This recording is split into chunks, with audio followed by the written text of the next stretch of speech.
Hi guys, I was sitting in the shower thinking of my next video idea, and then it hit me. A tournament for scaring people! I gotta write this down! Well, there are a multitude of factors we have to take into account. How relevant is the story today? Did it stand the testament of time? Is it Slender Man? But thankfully, you have me and my 2 hours of crackhead research to answer that question. Here I have a list of 15 creepypastas that I believe to be viable candidates. No peeking. And from my time in the horrorscape, I don't think it's too far off. But shall ye? No! None of that! We'll go down the list one at a time and see who holds the title as the creepiest pasta. And no, I will not be reading every single story. This is not bedtime, and some of the stories are over an hour long.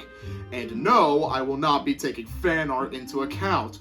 Lord knows, I do not want to see some of the stuff y'all be posting online.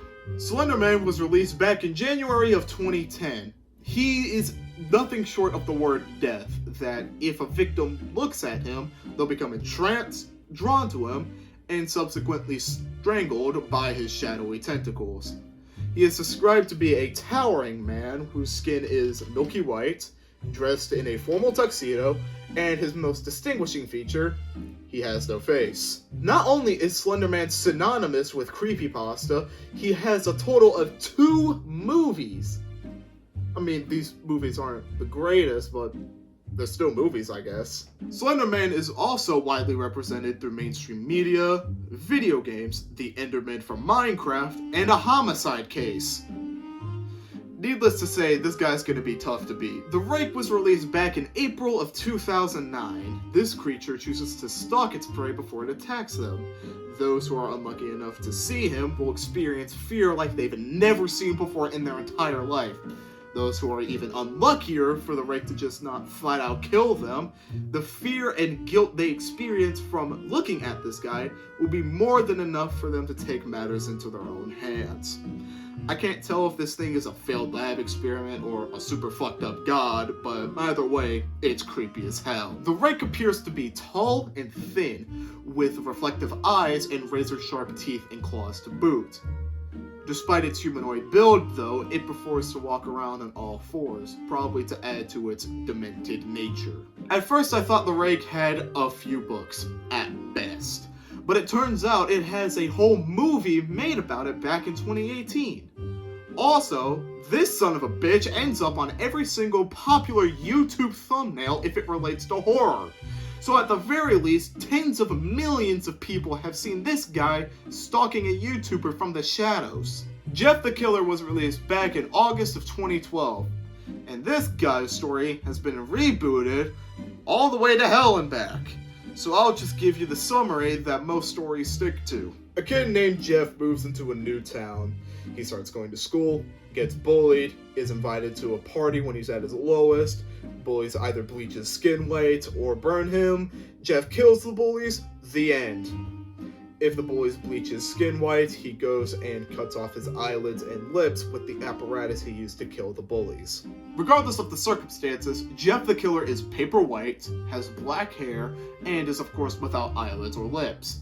Because of the trauma he experienced with his bullies, poor old Jeff turned into a psychopath.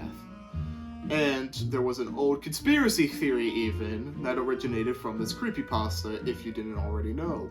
Legend has it that the original photo that the creepypasta was inspired from was photoshopped to make fun of a hefty Asian girl who was trying to take a photo of herself. From all the harassment she received from this, she also took matters into her own hands. Is the story real? I don't know. It's not a scripture from the Bible. It's a legend. Smile Dog was released back in April of 2010. The story surrounds this hoax that if you view a file named smile.jpg, you will become cursed, allowing the entity Smile Dog to essentially live in your head rent-free. He'll invade your dreams and even talk to you on occasion. Surprisingly, this curse is very unsettling. And as a plus, there's no immediate way to get rid of it. Smile Dog is no stretch of the imagination, a good boy. He is a husky with piercing white eyes and a full set of human teeth, forever smiling. This creepypasta is in fact one of the only ones that survives solely through the hoax it started. But holy shit, is it a good hoax! I was contemplating about adding this one, not because I think it's not popular enough, but because it's not on the creepypasta website anymore. It's just not there. I can't even find the date this was released, so apologies if my overview is a little bit too overview. A date from Treasure Island is a blog post from a guy who's exploring the abandoned Disney resort in Florida, Treasure Island. Surprise, surprise, the island is haunted. As he goes on, the narrator gets more and more uncomfortable, and eventually finds out that the island was owned by a Satanist, which probably explains the haunting nature of the island. He eventually runs into some haunted costumes that start tormenting him, and ends the story off by saying, "I'm done," over and over again. One of the most famous representations of this story is the Five Nights at Freddy's fan game, Five Nights at Treasure Island. And luckily, I was able to research this story using the Creepypasta wiki. But I'm not too sure if the story not being on the original website adds or takes away from its infamy. Dead Bart was released back in June of 2010. It is a lost episode style story. It begins with the Simpsons flying on a plane. It's not sure where they're going though. And Bart gets into some shenanigans. When the plane is about 50 feet above the ground, he breaks a window and gets sucked out. This immediately kills him and shows a hyper-realistic image of his corpse. It is impossible for me to describe this picture to you, so I have no other choice but to show you it. If you have a light stomach, I'll give you a few seconds to avert your eyes.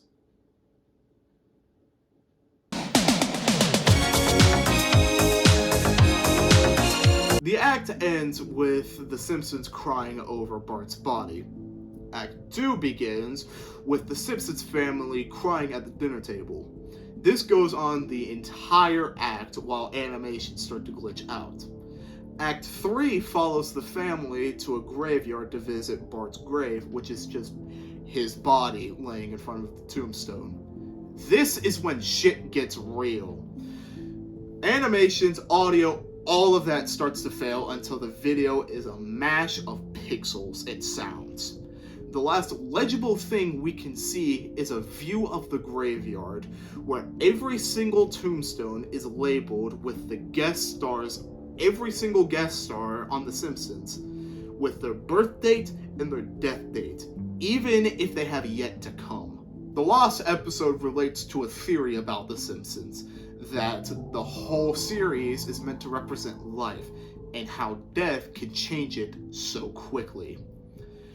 With this last episode, it does a really good job acting as backup for that theory, if it were real. Unless you count every single plane crash in recorded human history, Dead Bart's only claim to fame is the scars it gave children who were unfortunate enough to stumble across the story. Yeah, you can't really say the S word on YouTube, or else Google will send agents to your house and break your legs. So, bear with me. Squidward's Game End is another Lost Episode style story. It released back in September of 2010. It starts with our narrator being an intern at Nickelodeon, and a part of his job is screening episodes of SpongeBob before they air. It's all fun and games, until the games aren't fun anymore. And this becomes evident where he watches an episode where Squidward team eliminates himself. It starts off normally as you'd expect from an episode of SpongeBob, but this is only the tip of the iceberg.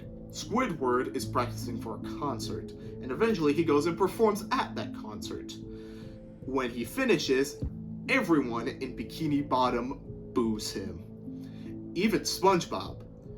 This causes Squidward to just go home and cry.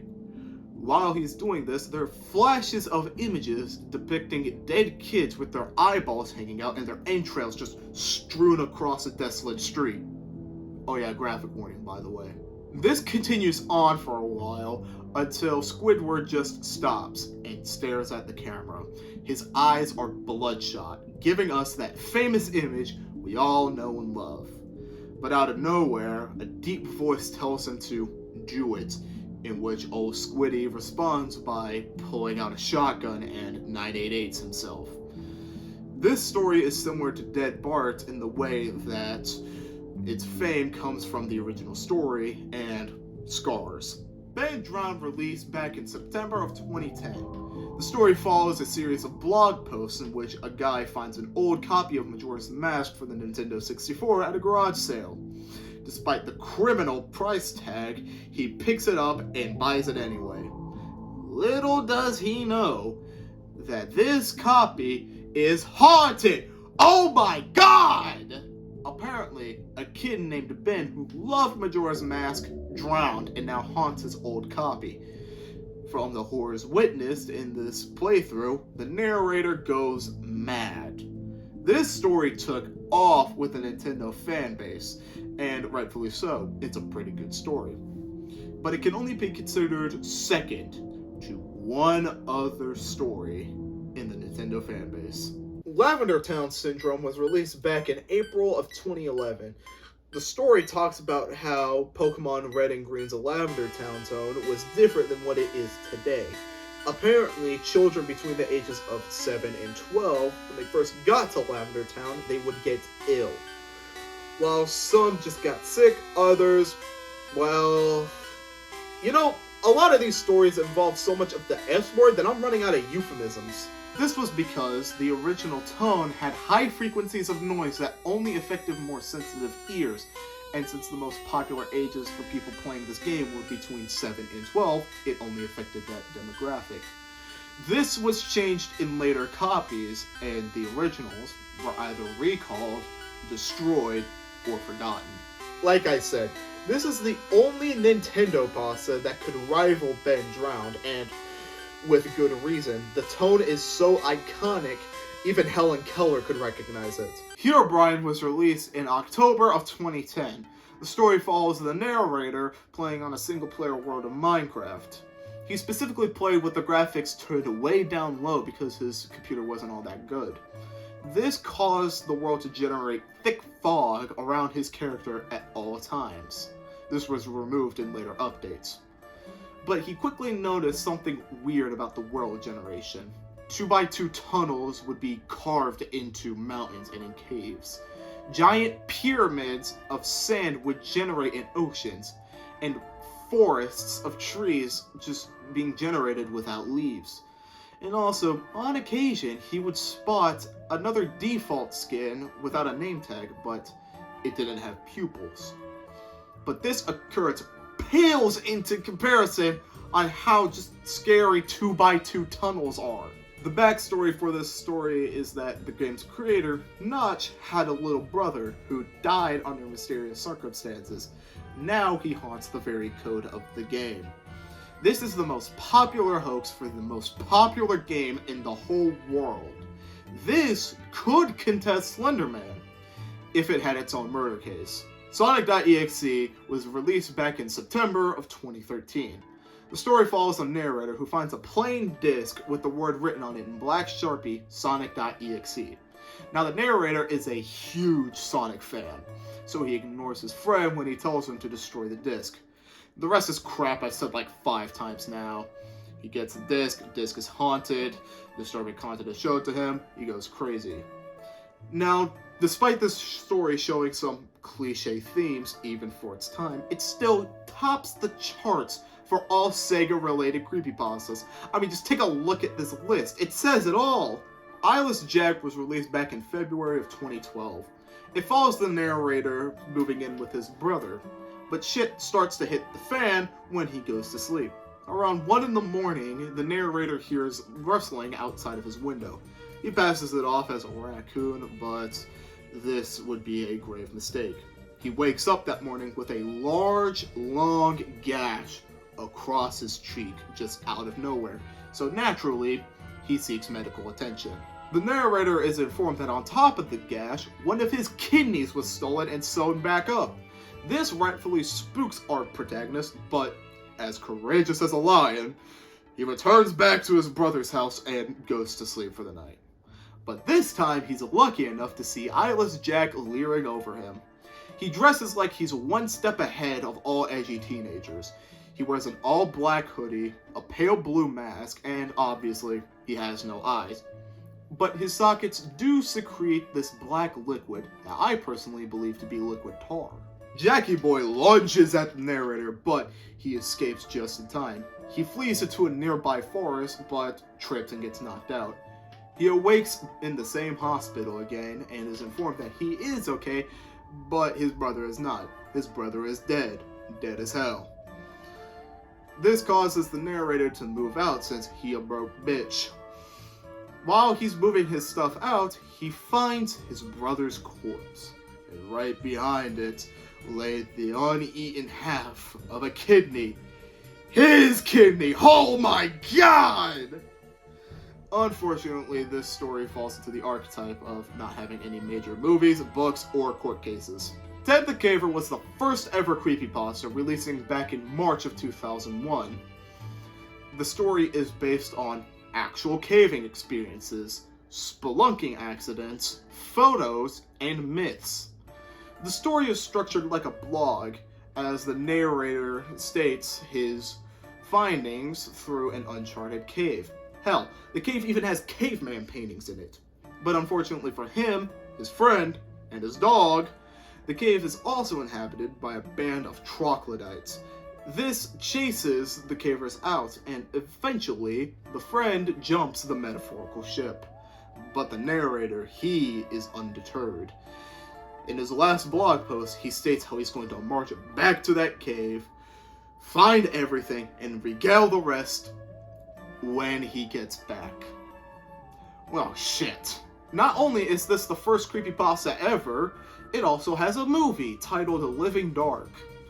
It seems like everything this story did contributed to its success, and it shows. Every creepypasta should strive to be like Ted the Caver. The Russian sleep experiment released back in July of 2012. It follows a Soviet scientist at the end of World War II. He has to test the effects of a certain gas on human beings so they can either help the Allies win or help defeat the Axis faster. He experiments on 3 German POWs to see the results, and it is determined that the gas eliminates the need for sleep. But everyone knows what Fig Newton said: for every action, there's an equal and opposite reaction. The Germans went crazy. Sleep deprivation drove the men mad, until they started clawing off their own skin, gouging their eyes out, and covering the viewing window with sheets of paper stuck on with human excrement. Oh yeah, that graphic warning from earlier? Yeah, it's still in effect. Everyone in this story dies, including the scientist who decides to go out in a blaze of glory, and by that, he turned on the gas, he lit a lighter, boom. This story was pretty popular, but then it skyrocketed in the late 2010s, and it went down again. But hey, at least it's got a movie. That's gotta amount to something. The Backrooms is our most recent creepypasta, releasing back in June of 2019. It was a 4chan thread turned creepypasta. Originally, it was a collage of images supposed to invoke feelings of nostalgia, fear, or anxiety. These are known as liminal spaces, and the Backrooms community breeds for shit like this. Legend has it that if you're unlucky enough, reality will crack open and drag you into the closest thing we have to limbo, the Backrooms. Procedurally generating rooms that seemingly decide whether to let you move on to a new level or not. And since the levels are basically infinite, you can't really be sure if you've actually escaped or not, since a level could just be your perception of reality just copied over. Confused? Why not be confused and scared? These levels are jam-packed with creatures that want you, and specifically you, dead. Ain't that nifty? Don't let this story's young age fool you, because this creepypasta blew up almost overnight. Instantly, it spawned memes, pop culture, it even helped spawn modern found footage horror. So yes, we have the Backrooms and Five Nights at Freddy's to thank for all the found footage and analog horror in my YouTube recommended. After reviewing the play-by-play, it's damn near obvious what the most iconic creepypasta is. So instead, I'll say why the other creepypastas fell short, and I'll give you what I believe to be the top 3 most iconic creepypastas. First off, Smile Dog, Treasure Island, Dead Bart, Squidward's Demogorgon, and Eyeless Jack all have to be removed first. Now, these stories are great and all, but they just cannot compete with the others' influence online. This is surprising specifically for Dead Bart because it comes from the most popular TV show in America. Above the Damned, but below the Chosen, we have Ben Drowned, Lavender Town Syndrome, Herobrine, Sonic.exe, Ted the Caver, The Russian Sleep Experiment, and The Backrooms. Determining these from the winners was a challenge because of all the X factors you have to consider. For instance, Herobrine comes from the most popular video game, and The Backrooms is responsible for one of the most popular horror genres on YouTube. So to solve this, I came up with a question that I saw set apart these from the winners. How recognizable are these as creepypastas? Chances are when I mentioned Herobrine, the first thing you thought of was an old urban legend spawning from Minecraft, not a creepypasta. It doesn't matter how many movies something has, or how fast it blew up online, if it's not first recognized as a creepypasta, it can't be the most iconic creepypasta. This ties into my reasoning for the top 3. Slenderman, The Rake, and Jeff the Killer. Jeff the Killer solely gets his fame from creepypasta, and with his notorious name, he earns himself a spot at 3rd place. I decided to put The Rake at 2nd because he is essentially Jeff the Killer, but with a higher rated story, a movie, and Google says that he is the most popular creepypasta. Despite that last statistic though, I still think he falls short of Slenderman. Slenderman being in 1st place was a no-brainer for me.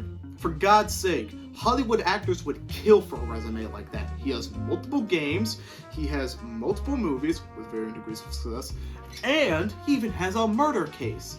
It's crazy how influential this motherfucker is. Compared to Slenderman, no other creepypasta can compare to how iconic he is. Did I already mention that he had a homicide case named after him? Putting aside any arguments people might have over my decisions and takes in this video, I hope we can all agree on one common lesson that can be shared despite how you view my rulings. If you want to become famous, have a schizophrenic episode and post it online. Stay safe, eat cake, and I'll see you later.